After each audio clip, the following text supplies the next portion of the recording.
всички, които гледат този запис. Сега ще направя баница с сирене. Това са яйцата, млякото, сиренето и брашното. Сега ще вземем тук и ще налеем и вода. Криво. Сега наливам 2 чаши вода. Това са 2 чаши вода. Да.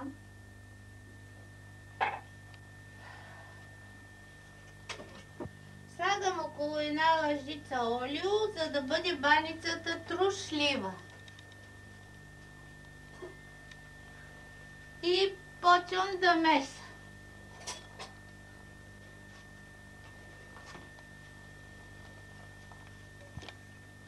Ти няма изцяло да... Сега слагам брашното. Сол не се слага, защото сиренето е солено. И се замесва меко тесто.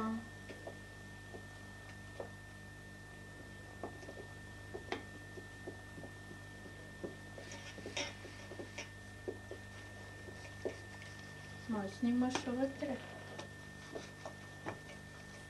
Остава в тенджерата.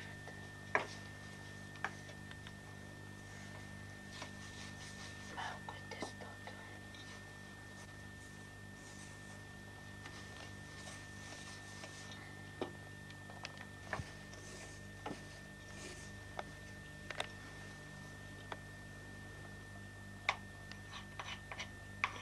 Колко време се меси това сега? И докато поеме брашно, да спре да се лепи. Сега ще го измеса тук и ще го сложа на масата.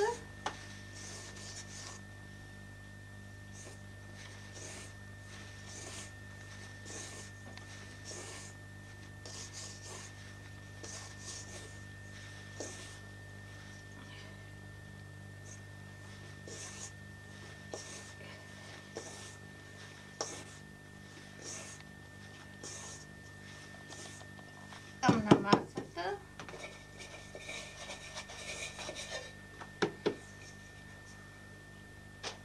И ще го измеса хубаво, докато тестото почне да прави плюски или мехурчета вътре.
Сега, почвай. Сега тестото е омесено и трябва да се раздели на топки, ето така, колкото един юмрук. На такива топки, колкото излязат. Може 5, може 6, зависи колко тесто си замесил.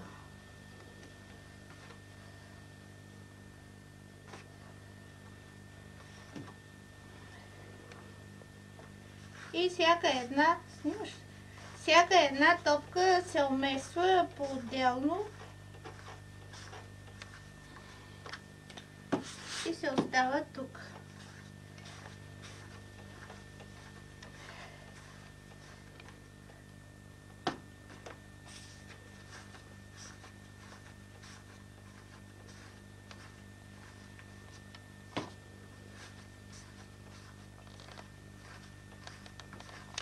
Всяка една питка, т.е. топка, се разточва на питки.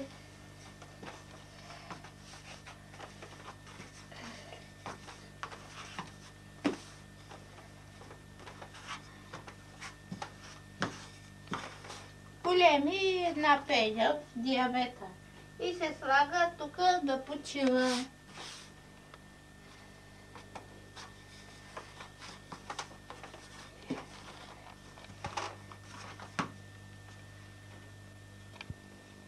Малко 2-3 секунди.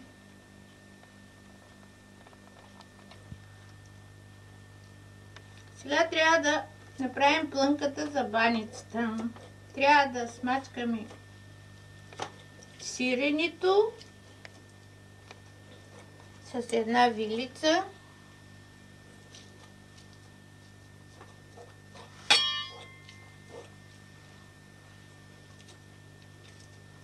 Така. Хубаво да няма големи бучки, да не се задави някой като го яде. Преди всичко трябва да мислим за здравето. Така е, как да се задави с баница, то срамота. Ах, как ще страда после. Много.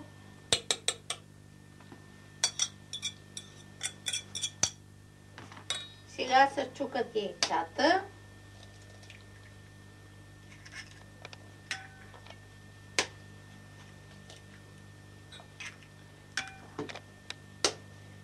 Три яйца.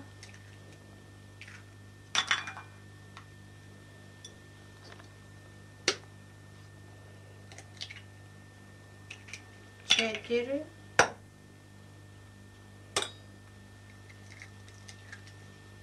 Тук 5 яйца. Разбъркваме хубаво.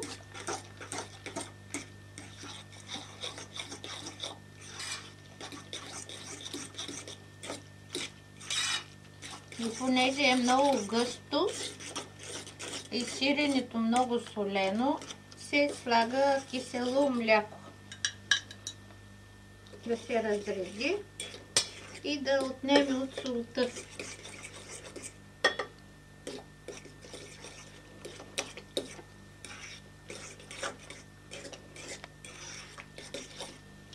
Така.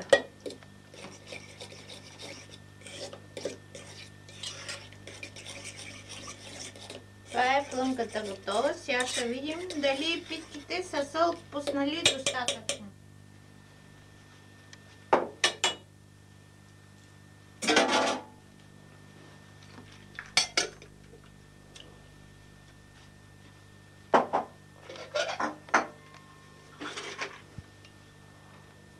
Дай да намажем питките.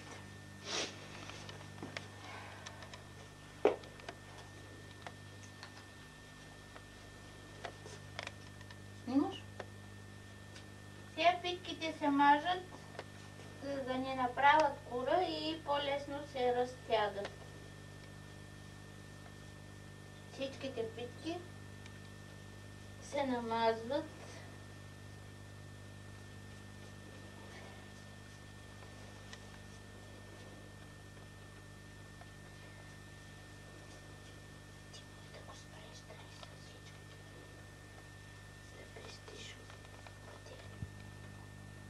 Сега взимаме питката и така с пръстите леко я разтягаме, после я мятаме на юмруците и дърпаме и я слагаме на масата и почваме да дърпаме. С лявата ръка пръстите са отдолу и взимат от по-навътре от тестото, с горната само леко прифащат тестото. И дърпаме колкото се може по-хубаво да се разточи, по-голямо да стане. Ако не е хубаво брашното, листото почва да се къса. Но остава баница и от по-малки листа. Дърпа се бързо.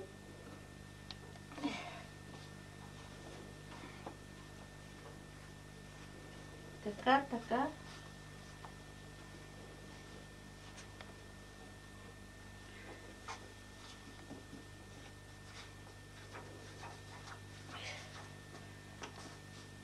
И това е. Повече не може. Сега скъсвам и тук и дърпам и краищата, да остане само финното издърпано тесто. Краищата се късат сами.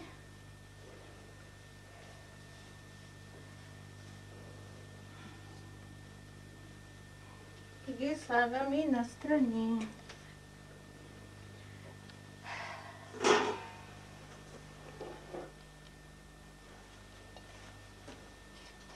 Ти ми отиде лъжицата. Разфъргам и на листото.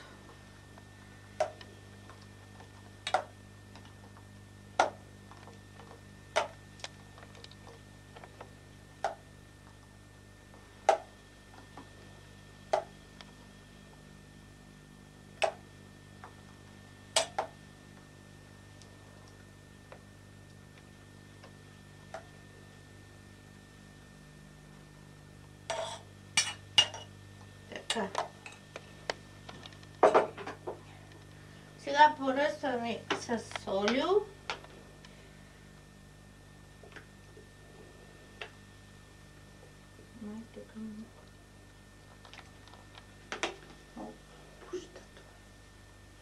Хващаме тук с два пръста и загъваме. След това и дигаме покривката и захлюпваме тестото. Тук пригъваме излишния край, тук също, да има форма и навиваме. Сега тъвата сме я намазали с олио и навиваме баницата. Ето така. Сега взимаме второто листо. Пак с пръстите раздърпваме леко средата, мятаме го на юмруците и почваме с юмруците да дърпаме. По същия начин, както първото листо, така и всичките.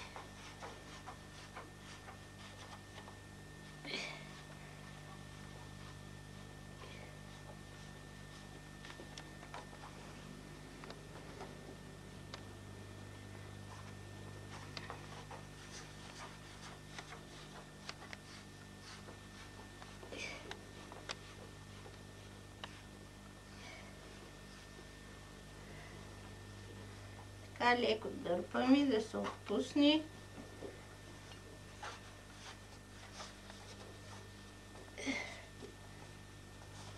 Ето така. Тя е така, е така. Ето така, така. Ето така, така. И става тънко като цигарена хартийка. Обираме краищата пак.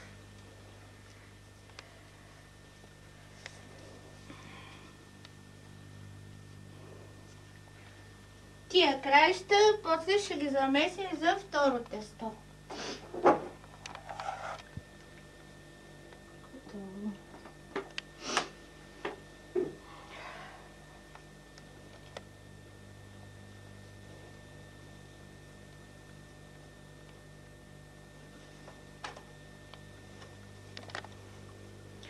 Сега се захлюпва изведнъж повечко, да може да еш да се захлюпи въздух вътре. Този въздух ни позволява да бъде и тестото клисаво. Тук се загъват краищата, за да има вид. А могат и да се откъснат до тук. Ето така. Сега тук вече средата се попълва, така. Така и така. Тук така се изтънява да се махне сиренето, че като се скъса да ни излиза и се остава нагоре. Това е за другата тава. Сега се полива обилно с олио и се мажи всяко едно кравайче. Така.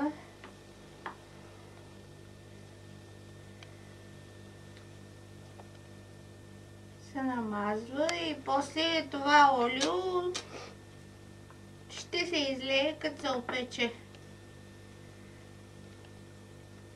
Колкото и по-вечко олиото, толкова баницата става по-вкусна, защото тя хем се пече, хем се пържи.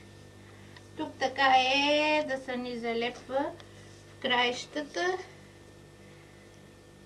И така. Ето, трябва да има помежду всяко да плува олио. Това е. Сега ще я сложим да се пече. Нали? Ето. Идеално е. Сега слагам тук и включвам на 250. После може се намали на по-малко. Сега това е последното листо, което съм разточила. Нанасям оплънката. То се разточи много хубаво, покри цялата маса. Нанасям плънката добре до края. Попълвам тук празното. Е така. Сега поливам с олиото. Колкото по-нагъсто е, то няма да се залепи и се изпичат хубаво листата. Е, тук повече по плънката, защото то ще се пържи и пече.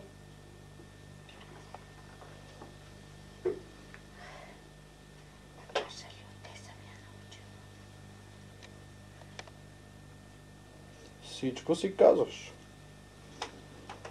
Сега се захлюпва повече, да се захлюпи въздух, да се изпече хубаво, навива се до някъде, загъват се краищата, могат и да се откъснат, но после ще изтича оттам от плънката, навиват се така и се слагат в тъвата.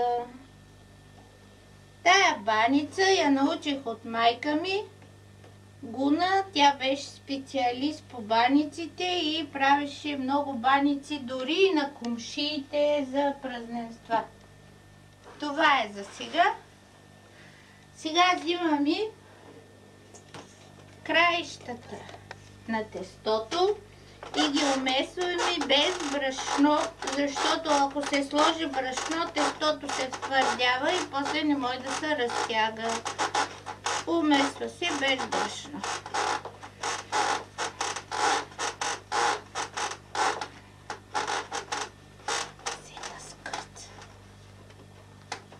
Така. Сега се реже на... Ето виж, мехурчета има вътре, защото вече като се разточи един път, то вече става по-хубаво, по-плътно и по-умесено. Правим го на 3 топки и пак по същия начин на питки и ги оставаме да се отпускат.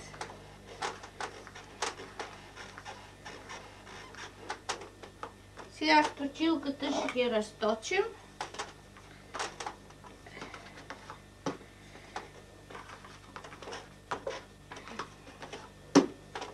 Така. По начина, както от начало почнах. да имат една педия големина.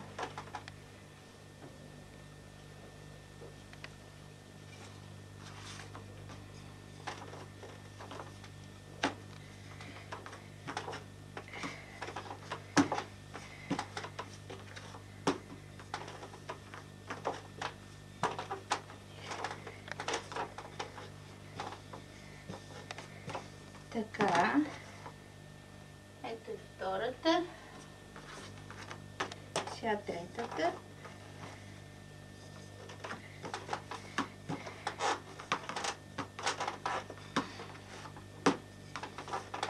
Така.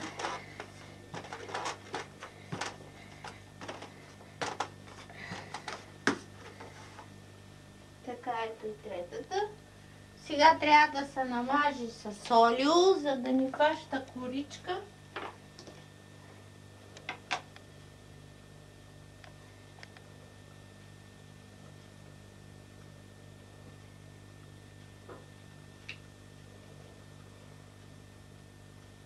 Така. Сега се остава да почива тая врата.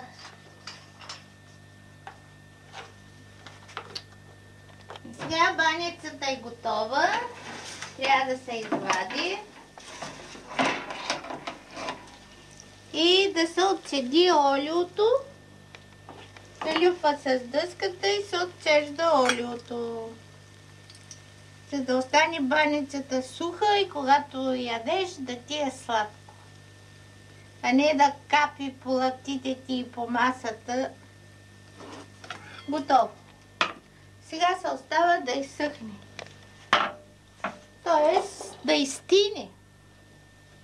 Ако искате да е мека, покривате я с един влажен парцал или я наръсвате с водица, но ние си обичаме да ни хрупка.